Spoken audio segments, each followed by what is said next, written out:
You won't find them in the crowds of Tokyo. You won't hear them talking to friends or see them around the shops of Shinjuku.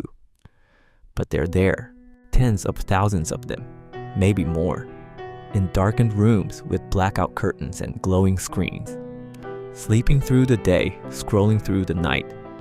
Their world has shrunk to a mattress, a shelf of instant noodles, and a door that hasn't opened in years. They are called Hikikomori, a word that means pulling inward. It sounds harmless, poetic even. But behind it are stories of youth who disappeared without going anywhere. No jobs, no school, no friends, just a long, quiet retreat into silence. Some of them haven't spoken out loud in months. Some haven't been outside in a decade. And the scariest part, they didn't start this way. They were once students, sons, daughters, co-workers, people who tried to keep up until they couldn't. This isn't laziness. This isn't rebellion. It's what happens when a society asks too much, listens too little, and refuses to admit it's breaking people. In Japan, Hikikomori are estimated to number over 1.5 million. But the real number is probably higher because most aren't counted. They aren't seen. They aren't supposed to be. This is the story of how they got there, of what it costs to lock yourself away, and of what happens when no one comes knocking.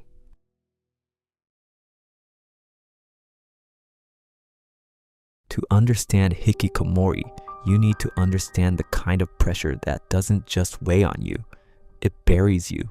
This isn't just about staying in your room too long.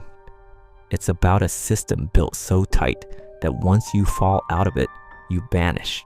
After World War II, Japan rebuilt itself into an economic powerhouse with a cultural script that became law. Study hard, get into a good university, get a job, stay there forever, retire quietly. That path wasn't just a goal, it was your worth. Deviation wasn't an option. Failure wasn't a detour. It was a dead end. By the time kids are 10, they're already in cram schools. By high school, it's mock exams, late night study marathons, and the looming threat of examination hell. Mess up one entrance test and suddenly your entire future is considered off track. And Japan doesn't really do second chances. But in the 1990s, the track itself collapsed. The economic bubble burst. Suddenly, those lifetime jobs disappeared. Companies stopped hiring fresh grads. Degrees meant less. Young people did everything right, studied, sacrificed, followed the rules, and still ended up nowhere. So what happens when you fall behind in a society obsessed with image? You disappear, not because someone pushes you, but because everything tells you you're not allowed back in. Japan's culture of conformity demands that individuals maintain social harmony by not standing out. It sounds nice until you're the one who no longer fits. There's a reason they say, the nail that sticks out gets hammered down. In a country that values invisibility as virtue, becoming a hikikomori almost feels logical. Then there's amai, a kind of emotional dependency rooted in parent-child dynamics. Many families, instead of confronting the issue, enable it quietly, leaving trays at the bedroom door, paying the bills in silence, pretending everything's fine. Because acknowledging the truth means admitting the system failed their kid, and maybe them too. And what about mental health? Japan doesn't talk about it. Therapy is stigmatized. Psychiatry is underfunded. Asking for help still carries the weight of failure. So most don't. Even the government was slow to act.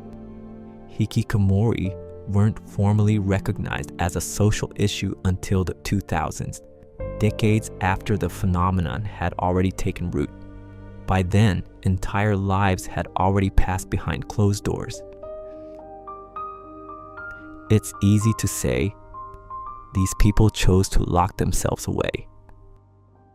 But when every door you knock on tells you you're not welcome back, sometimes it's just easier not to leave at all.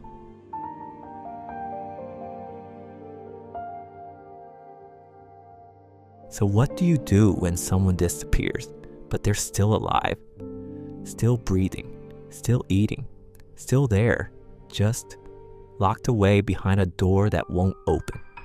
You knock. That's what Japan's rental sisters do. They're not therapists, not social workers, just women, often trained listeners, paid to visit Hikikomori and slowly, patiently earn back trust. Sometimes they talk through the door.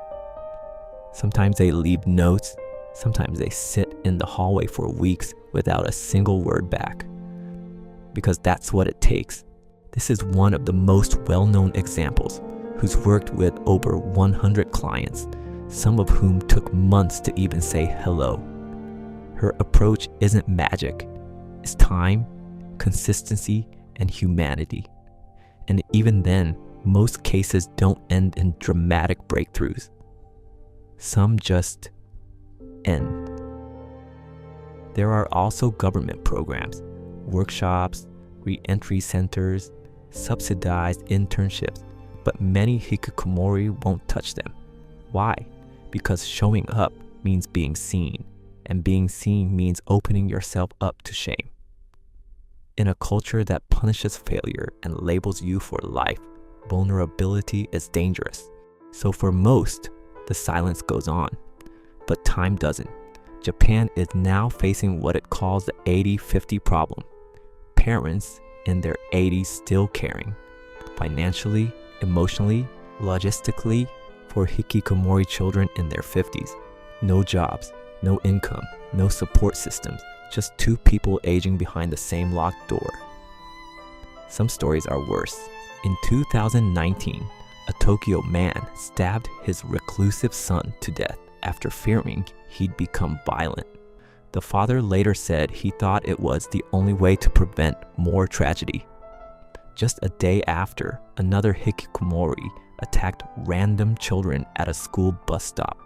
In 2019, Takayuki, a 48-year-old man who had lived as a hikikomori for over 2 decades, was found dead in his apartment, alone, emaciated, and with an empty refrigerator.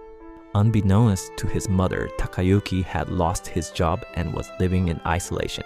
His death was only discovered when he failed to pay his rent. These incidents highlight the vulnerabilities of hikikomori individuals and the growing societal issues associated with them. These aren't outliers, they're warnings. And yet, not every story ends in darkness. Some do come back. Sometimes a rental sister gets through. Sometimes a younger sibling drags them out to see the sun again. Sometimes, rarely, a former hikikomori even becomes an advocate, helping others take their first step out. But it takes everything. It takes rewriting what success looks like. It takes confronting Japan's obsession with shame, silence, and perfection. It takes building a world where leaving your room doesn't feel like entering enemy territory. Because if no one's willing to meet them where they are, why would they ever come back? They didn't vanish. Most of them weren't kidnapped. They just stopped being part of the world, and then the world quietly moved on without them. Behind those closed doors are lives paused mid-sentence.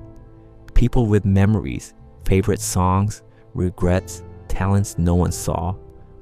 People who were once loud or funny or full of plans.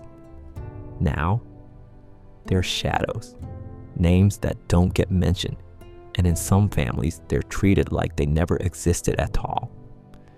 Hikikomori isn't just a tragedy, it's a verdict. It tells you what happens when a society builds no safety net and no second act. And yet, even now, some lights are still on behind those doors. Some of them still want to come back. Some are waiting for someone to knock, or at least to say, "You're not broken, you're not alone, you're not too late." But if no one speaks, nothing changes. And the longer we stay silent, the more people we lose. They're still here. We just stopped looking for them.